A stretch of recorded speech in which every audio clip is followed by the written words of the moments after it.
And now we're going to go to the beginning of the digestive tube. And fortunately, even though we have a lot of different things to look at, most of you are familiar with the digestive tract. You've heard of the stomach, you've heard of the liver. It's not a foreign concept to you. And that will help kind of tie in these newer terms together. So we're going to look at structures of the mouth first, and then talk about it as the first part of our tube in terms of the mucosa and submucosa components. So when we look at the mouth, we start out with the lips. Does anybody remember what our term for lips were for reproductive? No? Labia? Labia. Oh. So we have superior and inferior labia. And okay, here's coming back a review from last semester. We have a series of sphincters in the digestive tract, from the beginning to end, between esophagus and stomach and duodenum and small intestine and large intestine. We have increased amounts of smooth muscle, circular smooth muscle that constrict and dilate. And this is our first set of sphincters found within and just outside the lips. So anybody remember what this muscle is called? Orbicularis. Orbicularis oris. All right, a slightly harder question.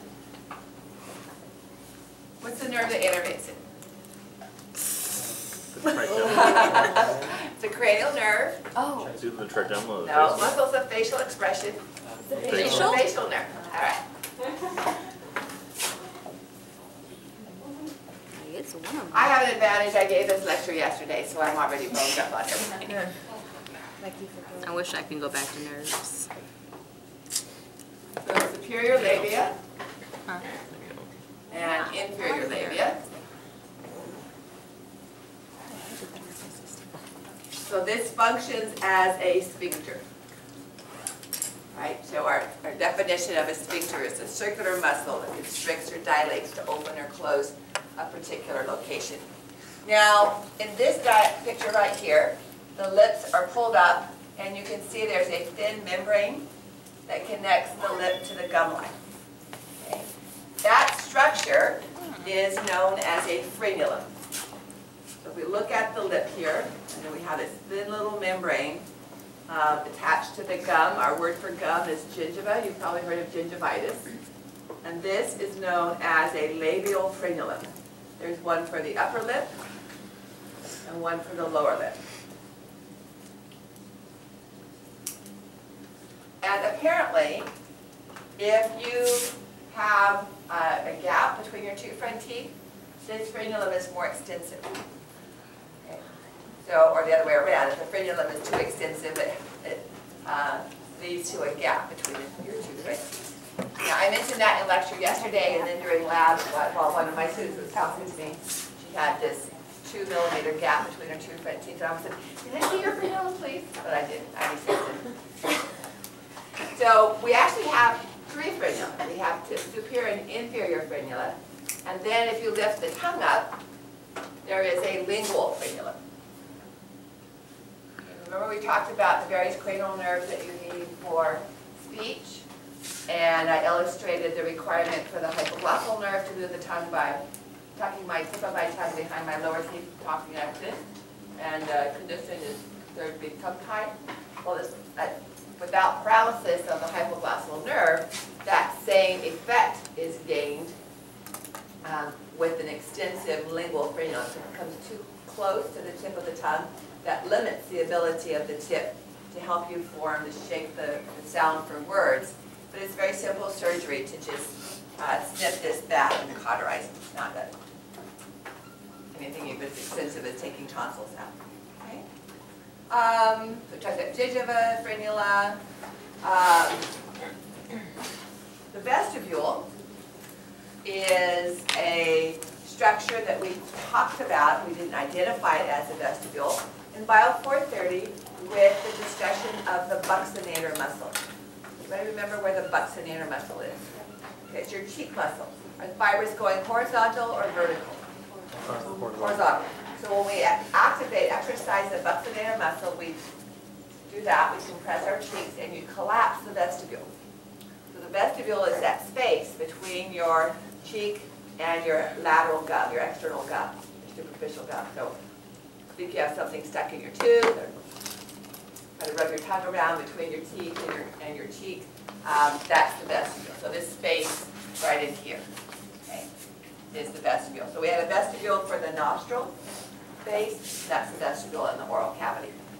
So within the teeth is our oral cavity. The floor is created. What's the floor? What are the muscles that form the floor of the mouth? The geniohyoid? Geniohyoid is superficial, and it's going to go the very center line. What's the muscle that is, well, superficial? It's deep. It's closer to the tongue. What's the muscle that's closer to the skin that fills in that whole space? Platysma? Platysma? No, platysma is very superficial. So the image that I'm looking mentally that I see in my mind, so here's hyoid bone, and this muscle is that? The geniohyoid? Mylohyoid.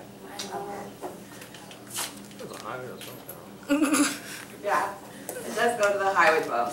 That forms the floor of the mouth, all right?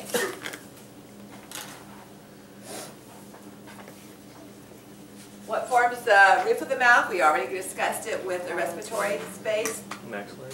the hard palate. So we have the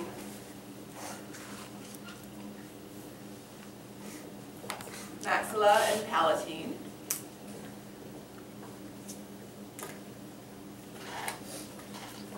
And then we have, of course, our tongue. This is our day for reviewing muscles. So, what muscle comes from the hyoid and forms most of the mass of the tongue? You know what it ends in. I've given you the two terms that are in the muscle. Comes from that. No, comes from the hyoid, not that. I said it wrong. Sorry. Okay. I gave you the wrong thing. Comes from the mandible. Comes from the genio of the mandible. My fault. Geniohyoid? Gave you the wrong clue. Geniohyoid. Yeah, that's my fault.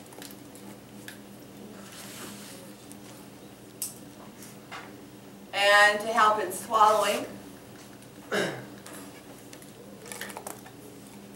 coming down from the styloid process of the temporal bone. Stylohyoid. Sorry. I'm not awake enough today. Sorry, guys. Styloglossus. Oh. You didn't forget as much as you thought last year. And then hyoglossus would be coming from the hyoid bone down here to stabilize the tongue.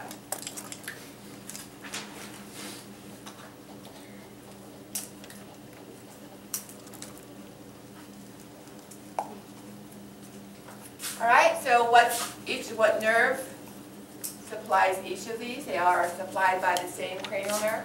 Genioblossom? Pardon? The Hypoglossal. Oh, yeah. Wrapping arm.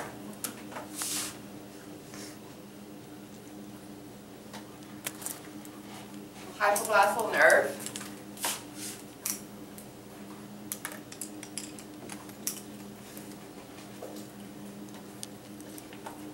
All right, now let's take a look at the tongue itself.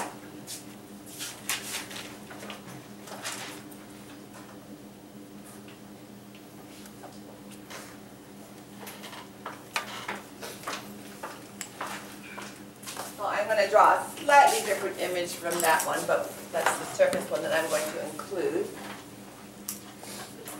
So we're going to look in the mouth, and we did this for, look at part of this for the respiratory system.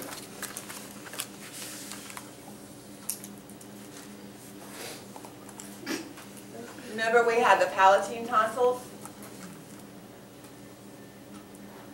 Up here would be the soft palate.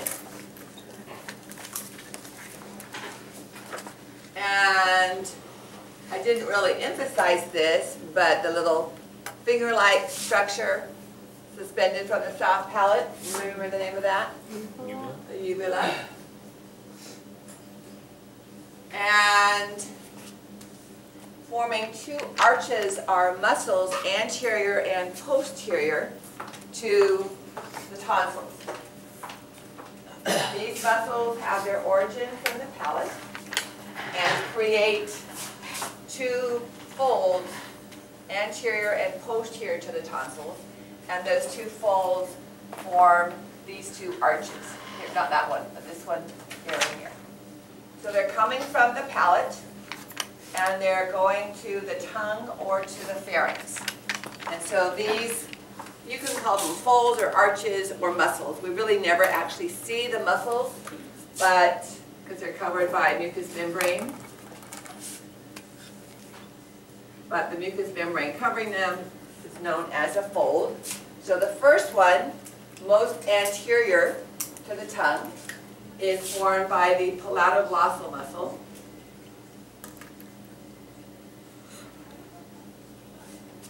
And that's going to be hypoglossal nerve as well.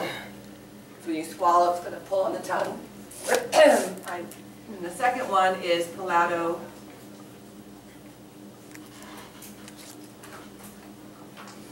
muscle. And that's in that group that are innervated by vagus and partly by glossopharyngeal nerve.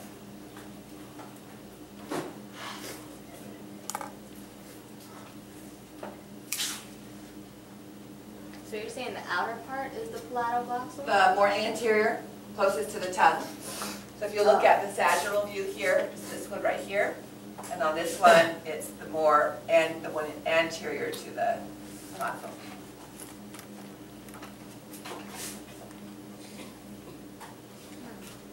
So these are the lingual tonsils that are in the back. I don't have my drawing pulled, the tongue's not pulled down quite that far. And that transition from the tongue surface to the tonsils, we have a set of papilla. The human demonstrates 3 types of papillae, 2 of which have taste buds. Right? Taste buds are the clusters of receptors that have chemoreceptors for molecules that you can taste. So these are known as the circumvallate.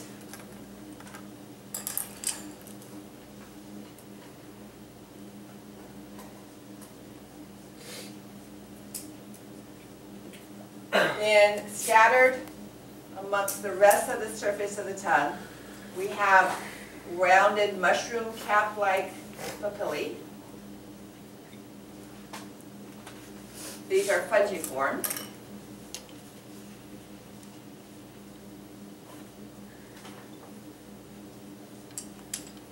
And then in between the fungiform, much more numerous, we have needle or more pointed type papillae.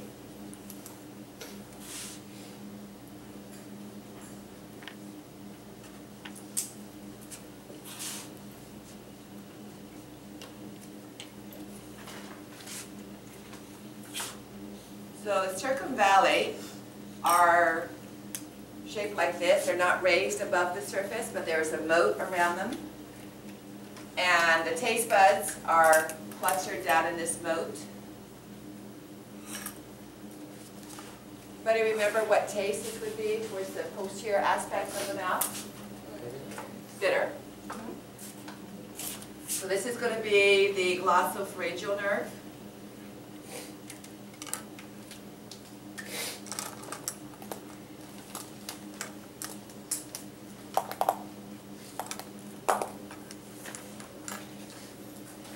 And then the fungiform are raised above the surface of the tongue.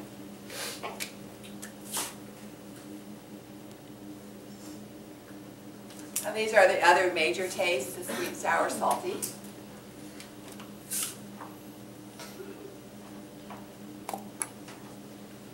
Facial nerve. And filiform doesn't have any taste buds. There's another shape of a papilla known as a foliate, or leaf-like, but we don't, humans don't demonstrate enough of those to bother about. So here are the filiform. These are the ones that you can feel when cats are licking or grooming themselves. They don't have that, they're not that long, they're not as hardened, but we do have them, and then these are the fungiform here.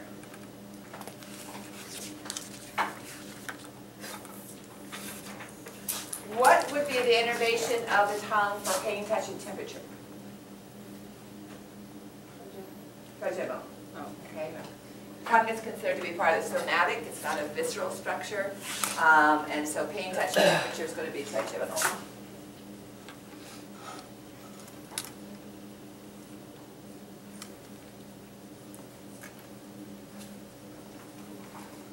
Actually, anywhere inside the mouth, including the teeth.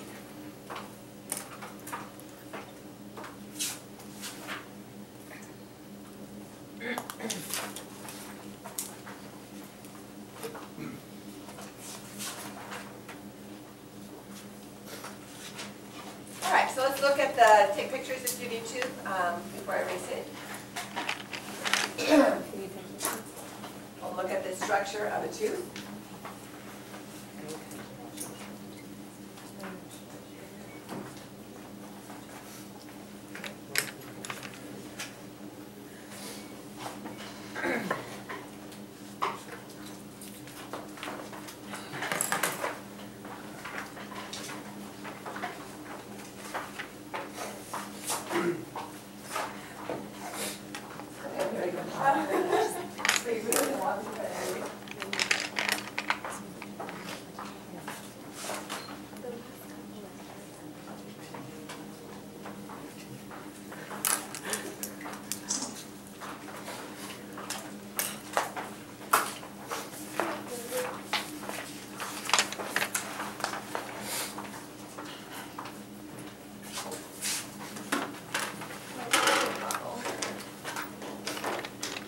Recall this model, it's one that shows the muscles of the tongue. So remember, here's the styloglossus and hyoglossus. Mitohyo is on here as well. And if we open it up in half, you can see the genial glossus in here. Okay, so reminding you some of what we looked at for spring semester.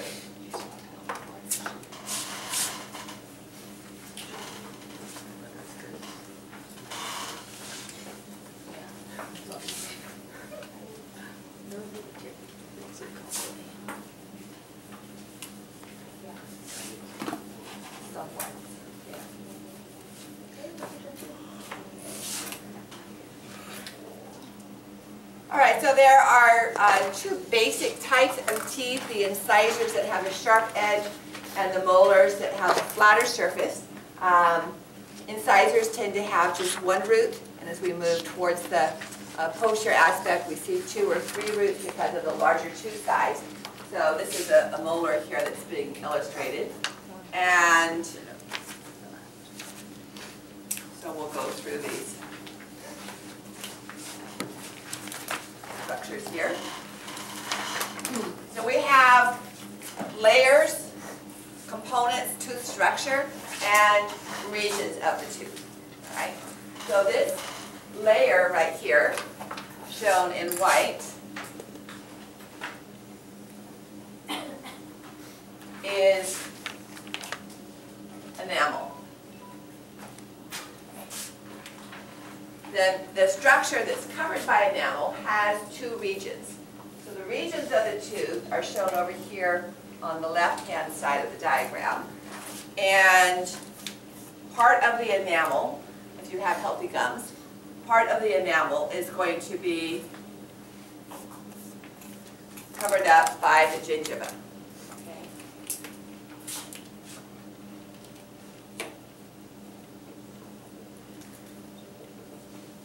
So that part that is not covered up by the gingiva is referred to as the crown.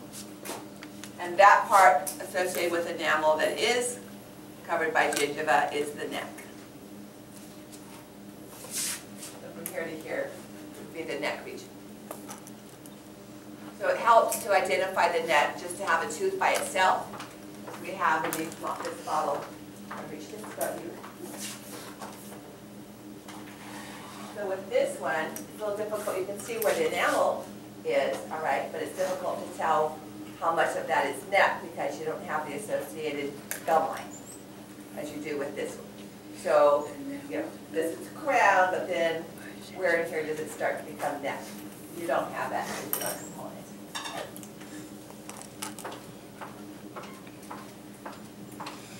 of this region associated with the alveolar process. Remember our maxilla and mandibles had the holes for the roots of the teeth. So that structure is the root. Here's a review question. I'm not sure how many of you are going to. What do we call the classification? Remember we talked about joints, and we classified joints by the type of tissue that held the bone together? Well, that's the movement. That's even more detailed. So I'm getting to that, and I'm getting to that. But first of all, we classified joints by the type of tissue that held a joint together. Fibrous? Fibrous. Okay.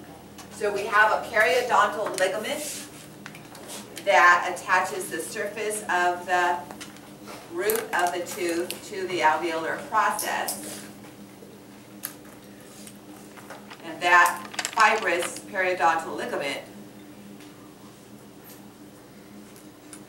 creates this as a fibrous joint. So yes, you are right, it's called the gomphosis, classified as fibrous. And the degree of movement, you're also correct. It's synarthrotic or synarthrosis. Okay. Now to assist by Stuff we to learned hold already. the tooth in its joint, the surface of the tooth is covered with a sticky substance known as cementum.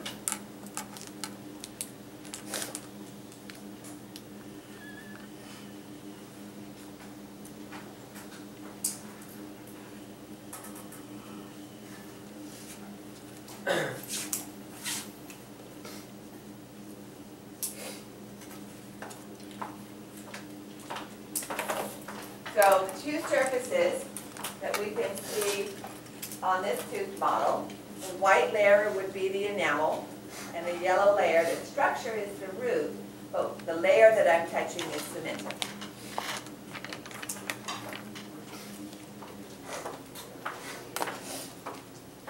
The rest of the structure of the tooth is formed by cells. We don't call them osteoblasts. They are identified as odontoblasts.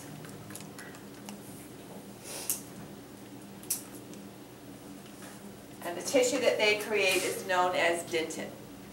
So that is a living tissue, living substance. It requires nourishment.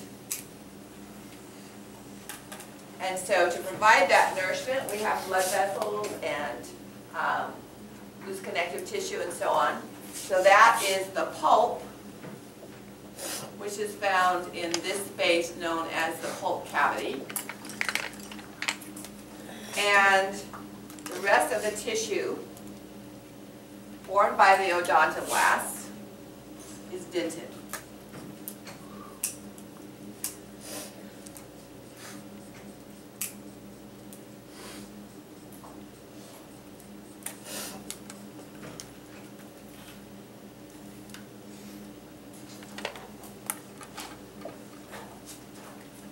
And we have a root canal that allows the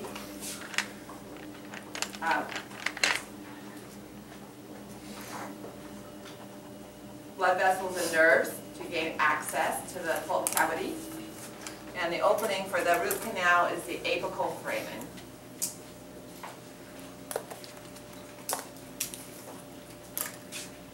So if you have a cavity where you lose enamel, all right, your dentist will probably watch that, but not fill it until it gets close to or gains access to the dentin. If it gains access to the pulp cavity, now we have access to the rest of the body, and this requires a root canal in which they go in, and your regular dentist probably won't take care of this. They'll send you to someone who specializes in root canals. And they'll go in there and make sure there's no infection or abscess, treat it with antibiotics and pack it, and then they will kill off the blood vessels and nerves, seal that area, fit you for a crown, and then either a metal or a porcelain crown to cover the whole area. All right. Why not just pull the tooth? Did you have missing teeth? Because you need the pressure to synthesize bone growth. Okay, what did you say? You were correct. Well, no, I was going to say because you have missing teeth, you know, I'm just... Yeah. Well, Like, that's you what don't feel happens anything. if people don't have the money to pay for a root canal. All That's right. true. They'll just go ahead and pull it because you don't want to develop an abscess in the bone and everything. But as Joe said, your teeth, the bone of your teeth, the rest of the mandible and maxillary structure require stress to be active. Without that stress, your osteoclast will become more active than the osteoblast and will resorb that bone. Anybody remember geriatric skulls from the other room, 411, where the mandible has been resorbed, maybe only about half an inch of it remains, no alveolar processes at all. All right. So in lab yesterday at Sac State, a student asked me, well, a friend of his had his jaw broken and had it wired shut for a couple of months. And I said, that's not enough time for that whole amount of jaw to be reabsorbed, but if you did a bone scan, you would see less bone tissue than prior to having the jaw wired shut. It's kind of like having a cast. Your muscle, it's not just your muscle cells that lose protein, but without the stress on the bone, your bone density would decrease as well. Okay? Remember, the fibula bone in the leg does not bear body weight. So when it's fractured, those bone cells are not stimulated to repair the bone. And so oftentimes, if it takes a lot longer, you have to use electrical stimulation or some kind of other physical therapy forms to get that bone tissue to grow back. So you need the stress of bearing down on food, chewing, to stimulate the osteoblast, to keep that bone tissue healthy. So that's why if someone has to have a tooth pulled, if they have the finances or the insurance to pay for it, either a bridge or an implant where they actually place a metal rod into the bone and a tooth implant on top of that. All right, let's look at that dentition. So in the lower part of page 16, there are two images. Dentition is our tooth pattern. So this is the term we use when we talk about what teeth are present and what is the sequence of that teeth. So deciduous, primary, childhood dentition, those are all terms. You guys need pictures of this? Those are all terms for the first teeth that erupt and then are lost and replaced by permanent teeth. Adult dentition or permanent dentition refers to the fact that we don't keep growing and replacing teeth like sharks do, all right? So once the secondary dentition is lost, there usually, now there are some exceptions for certain people and certain teeth, there usually is no other tooth that comes in to replace it. The teeth are in patterns of quadrants.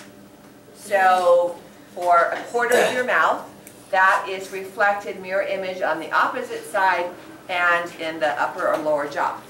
So if you have 5 teeth as a childhood dentition, then you're going to have 20 total, 4 of each. And in adult or after the permanent teeth come in, then there are 8 in each quarter for a total of 32. Right? So there are 3 new teeth that appear that you don't have as a child.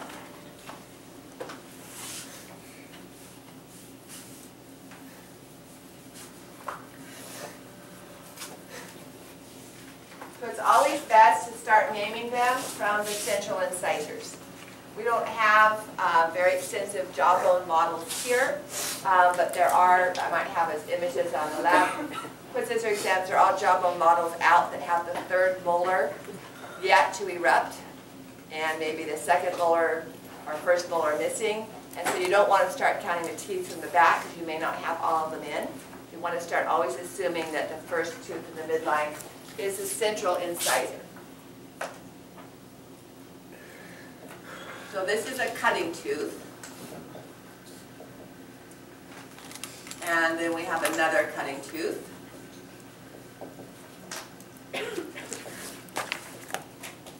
So this is what you take your first bite of an apple with. Carrots we might come back to the back backside and break off with our molars, but you generally don't stick an apple back here to try to take a bite. All right, and then the third tooth over is a bit sharper. Hangs down a little bit lower in some individuals, like the fangs. So it's called a dog tooth.